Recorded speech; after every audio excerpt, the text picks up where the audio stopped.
punto. Así que básicamente en instantes nada más comienza la conferencia de prensa, los fotógrafos haciendo su trabajo. El primero que obviamente va a hablar el presidente. Ya dejamos el audio de sala. A esta conferencia de prensa. A continuación, hace uso de la palabra el señor presidente de la República, Luis Lacalle Pou.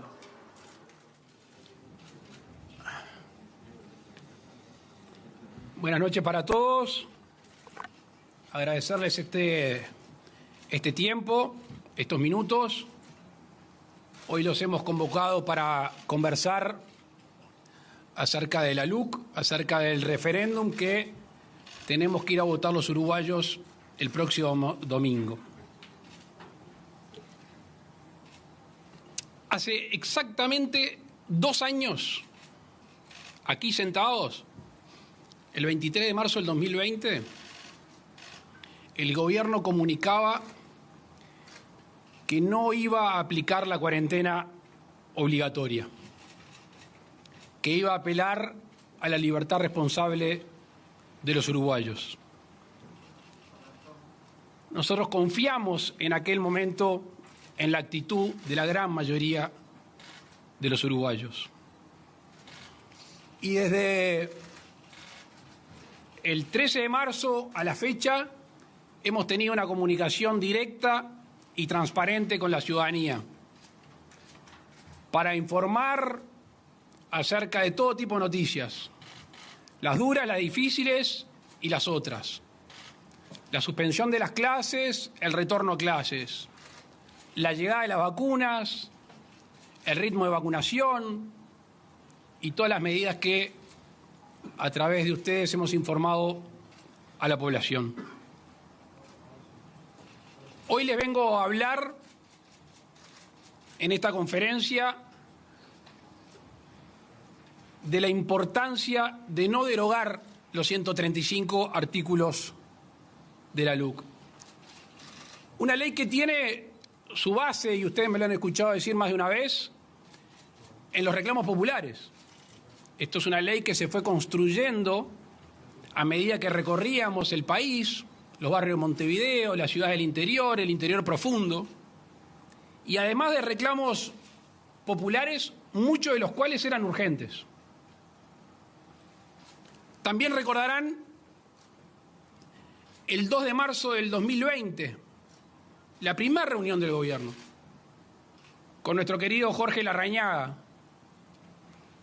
cuando convocamos a todas las jerarquías policiales del país para darle un respaldo jerárquico y un respaldo moral.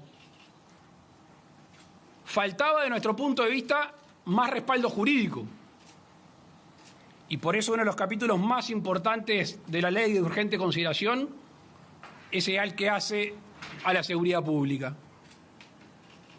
Allí hay un respaldo jurídico a la policía, al hombre y la mujer uniformado de azul que todos los días se juegan la vida para cuidarnos.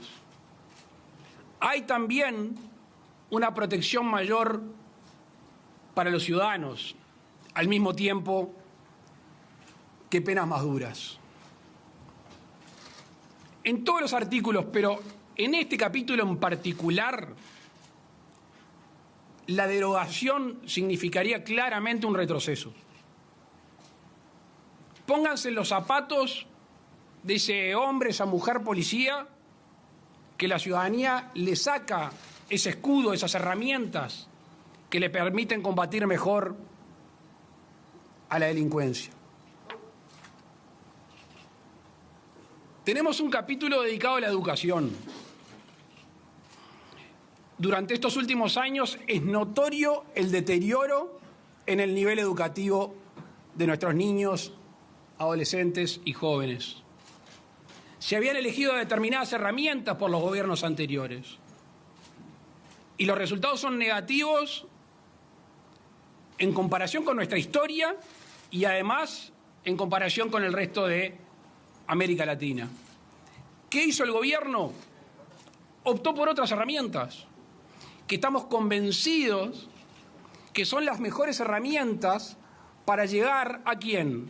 Al destinatario último de todo el sistema educativo, que es el educando, que es el alumno. Y por eso creemos que estas herramientas van a ayudar realmente donde se iguala. Porque si uno fija en los registros educativos, los peores, lamentablemente, son entre los que menos tienen, o sea, los más vulnerables. Un capítulo que ha estado en discusión es el que hace a la materia laboral, básicamente a los derechos, al derecho de huelga y al derecho de trabajo. ¿Y cuál es el derecho que protege el gobierno? El que constitucionalmente estamos obligados a hacerlo. Los dos. Y esa es la solución positiva que nosotros adoptamos. La ley de urgente consideración defiende el derecho a huelga, pero al mismo tiempo defiende al trabajador que quiere trabajar.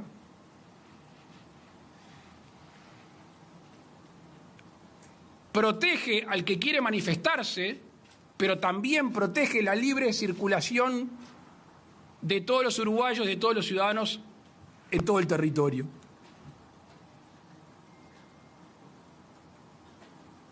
Un tema que en estos días algunos analistas han estudiado y han opinado es el de la regla fiscal. Para mí es de sentido común una regla fiscal. Lo hace cualquier familia. Cuando ganan un peso extra, cuando tienen un ingreso extraordinario, ahorran, guardan. ¿Por qué? Por las dudas, por los imprevistos. Si en algún momento hay que gastar más, en el momento de las vacas flacas, ahí tiene un ahorro. Obviamente esto hace al respeto de los dineros públicos, cosa que no venía sucediendo, y no quiero abundar lo que sucedía ante el 1 de marzo del 2020. Ahora, anda por allí un argumento de que esta regla fiscal carecería de sensibilidad social.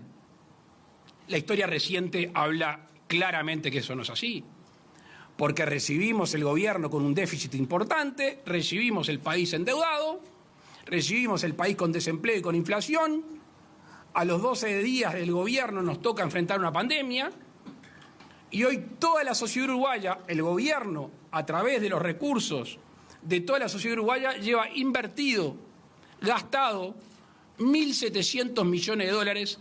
¿En quién? En la salud y en los más débiles.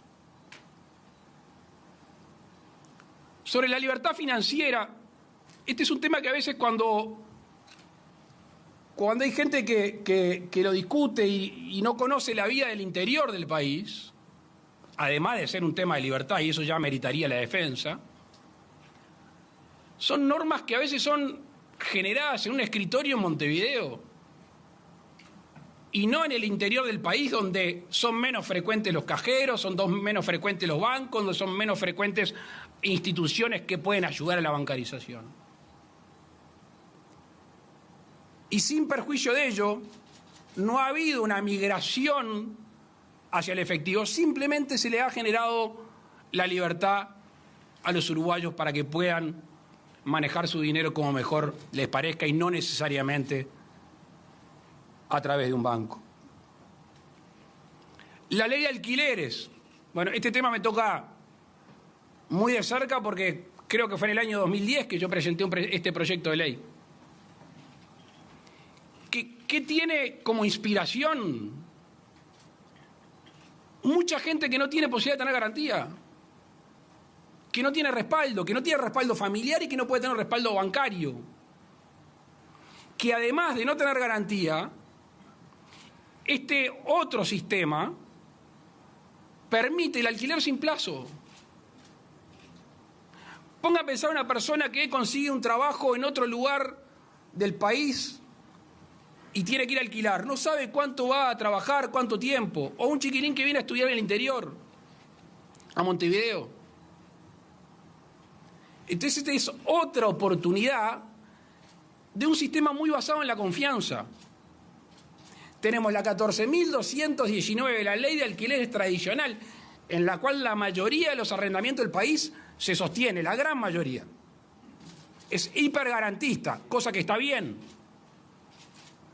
Ahora, si alguien opta o si alguien tiene esas necesidades, hoy tiene otro sistema, que es un sistema basado en la confianza, que los que menos tienen, y está comprobado, porque decían las autoridades de la Cámara Inmobiliaria que de los contratos que se han dado bajo esta nueva modalidad, ¿sabes cuáles son?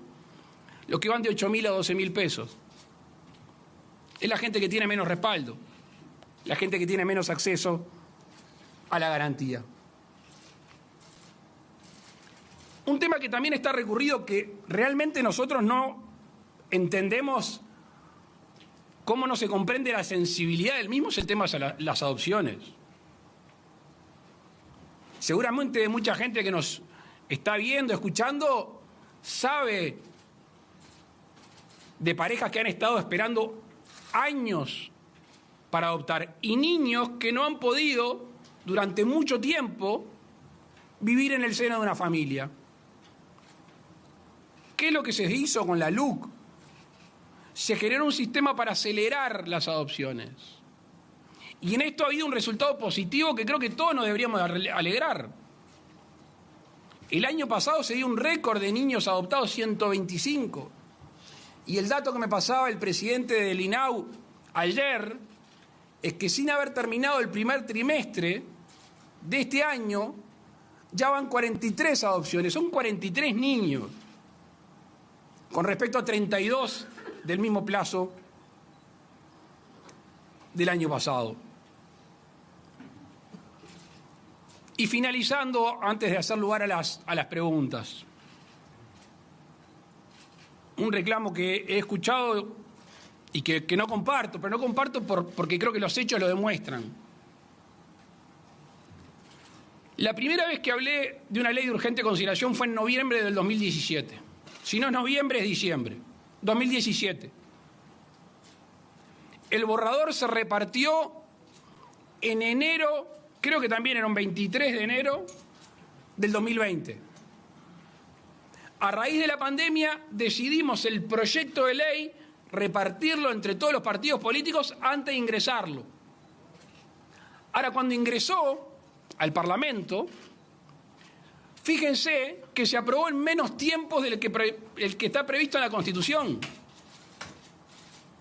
Nadie puede decir que fue con apuro, porque se tomaron menos días de lo que la Constitución les permite. Después se dice que no fue discutido. Yo estaba revisando recién. Más de 170 delegaciones, en una Cámara y 100 delegaciones en la otra. Que se legisló a los ponchazos. Miren, se modificaron más de 270 artículos. De los artículos originales se modificaron más de 270. Y para mí la prueba más contundente de que esta es una buena ley es el tiempo. Porque el tiempo, la realidad es la que manda. Hoy hace 1 año, 8 meses y 14 días que la LUC está vigente. O sea que está entre nosotros, ya es derecho positivo, ya nos regula. 1 año, 8 meses y 14 días. Y los perjuicios que se anunciaban de manera grandilocuente, con bombos y platillos, no han sucedido, no se han dado. Sí han habido beneficios. Lo dicen los registros que tenemos en seguridad pública, lo dicen los registros que tenemos en materia de narcotráfico, lo dice en materia de adopciones y lo dice un tema que desapareció, que todos ustedes lo informaron, que hablaba supuestamente de un daño irreversible a las empresas públicas. La portabilidad numérica, todos saben que ya no está más en debate. No solo le dio libertad a los usuarios, que ya alcanzaría, sino que además en la competencia, que siempre es buena, entre la empresa pública y las privadas, la que ha salido por ahora con mayoría de traslados hacia la empresa es Antel. Así que agradecerles estos minutos. Vamos este 27 de marzo, este domingo, como lo sabemos hacer los uruguayos. En paz, con serenidad, definiendo qué es lo mejor para todos. Esta ley fue pensada para el bien de todos los uruguayos. Para el bien de todos los uruguayos. Y el lunes, el 28, vamos a seguir haciendo lo mismo. Poniéndole afecto, dedicación, empeño, esfuerzo, escuchando y obviamente también definiendo para lo que nos hemos propuesto estos 5 años, que es para mejorar la calidad de vida de todos los uruguayos. Les agradezco y quedo abierto a las preguntas. Habilitamos entonces las consultas. Les recordamos a nuestros colegas identificarse con nombre y medio al cual representan. Buenas noches, presidente. Gonzalo Martínez, del Observador. Un segundo que voy a Sí. anotar. Vale. Consultarle, en realidad varios dirigentes del oficialismo han dicho que lo que está en juego el próximo domingo es de alguna manera el derecho a gobernar, y también que se está defendiendo, digamos, el cambio que la ciudadanía votó en 2019. Consultarle concretamente si usted coincide con esa postura que han dicho algunos ministros y otros dirigentes de la coalición. Y si es así, ¿cuál sería el análisis si eventualmente el domingo triunfara el sí? Si estaría cuestionado, digamos, el gobierno y eventualmente las reformas que se podrían llevar adelante. Gracias por la pregunta. Es una herramienta importantísima. Gran parte del programa de gobierno está inserto en la LUC, por supuesto. Pero yo recién lo personalizaba. Imagínense el respaldo que hoy siente la policía el lunes sacándole esas herramientas. Obviamente que hay un retroceso. Obviamente. En materia educativa, obviamente que hay un retroceso. En que te vuelvan a obligar a tener el dinero sí o sí dentro de un banco y cobrar de determinada manera, obviamente que hay un retroceso. Que vamos a dejar de hacer el esfuerzo, que vamos a poner todo el empeño. Pero no es lo mismo gobernar con estos 135 artículos que sin estos 135 artículos. Obviamente no es lo mismo.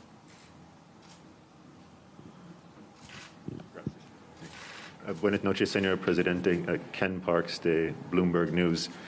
Quiero preguntarle si el resultado de domingo va a incidir en el cronograma y el contenido de las reformas que el Ejecutivo va a priorizar en el 2022 y cuál va a ser la primera reforma que el gobierno enviará al Parlamento post-referéndum. Gracias. Bien. No, la agenda no la va a cambiar. Hemos asumido un compromiso con la ciudadanía y no podemos cambiar la agenda por un resultado. Obviamente estamos haciendo hipótesis, ¿no?, sobre resultados, en este caso adversos.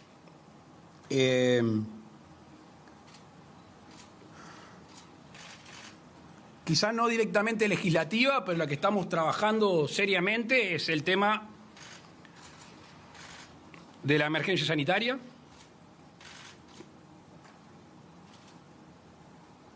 el tema de la inflación y de los precios, que es un tema global, pero estamos tomando medidas a nivel nacional, las que tomó el Parlamento el otro día, algunas que hemos tomado en acuerdo y otras que estamos por consolidar la semana que viene para hacer sostenible la calidad de vida de los uruguayos, sobre todo los que menos tienen. Y tenemos un compromiso de redactar finalmente la reforma de la seguridad social, que veremos qué respaldo tenemos de todo el espectro político, porque no es una reforma para este gobierno, es una reforma para los próximos 30 o 40 años, así que la base más ancha que podamos conseguir, vamos a ser más representativos. Buenas noches, Ignacio Martínez, de La Diaria. Presidente, una pregunta, son varias, pero bien concretas. ¿Cuánto gastaron? No, hoy no sale 2 por 1. ¿Cuánto gastaron en la campaña del no? ¿Quiénes la financiaron? Y por último, si bien no es obligatorio, si van a rendir cuentas al respecto. Muchas gracias. En realidad te podría contestar todo bien aburrido. No estoy en el comando, no sé cuánto se recaudó y me imagino que no tienen nada que esconder, así que podrán informar. Buenas noches, presidente. Rafael Guardia, Canal 5. Quería preguntarle sobre la propuesta que se hace desde la oposición, específicamente Fernando Pereira, pensando ya en el día después, y leo prácticamente textualmente lo que ha dicho: hay que buscar consensos y que pueda haber posibilidades de generar leyes que tengan mayores apoyos, para que de esa manera no se legisle con solo una de las mitades. ¿Cómo piensan desde el gobierno el día después del referéndum? Con lo que terminé, con los 135 artículos vigentes, con la policía respaldada, con la libertad financiera, con la posibilidad de una regla fiscal para cuidar finalmente los recursos públicos, cosa que no se venía haciendo, siguiendo con esta aceleración de los procesos de adopción y con todo lo que venimos hablando, además de las próximas reformas que recién le contestaba a un colega. Ahora, para no esquivar el centro de tu pregunta, ¿a qué se refieren? O sea, ¿nos vamos a sentar con el PIT-CNT y con el Frente Amplio o quien represente a ellos para realmente defender el derecho a huelga y el derecho al trabajo? ¿No vamos a sentar para darle herramientas a la policía? Si fuera así, no estaríamos en este referéndum. Lo que nosotros tenemos que hacer es gobernar, cumplir un plan de gobierno que le ofrecimos a la ciudadanía.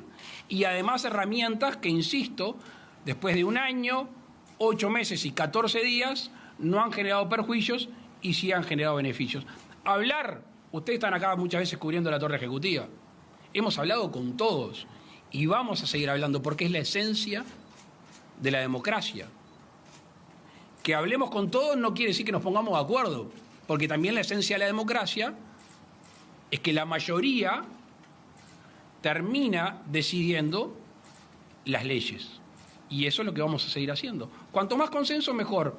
Pero ya decía una famosa frase: no siempre voy a lograr unanimidades, tengo que tratar de lograr mayorías. Habilitamos las 2 últimas preguntas. ¿Qué tal, presidente? Buenas noches. Diego Martini, de TV Ciudad, por acá.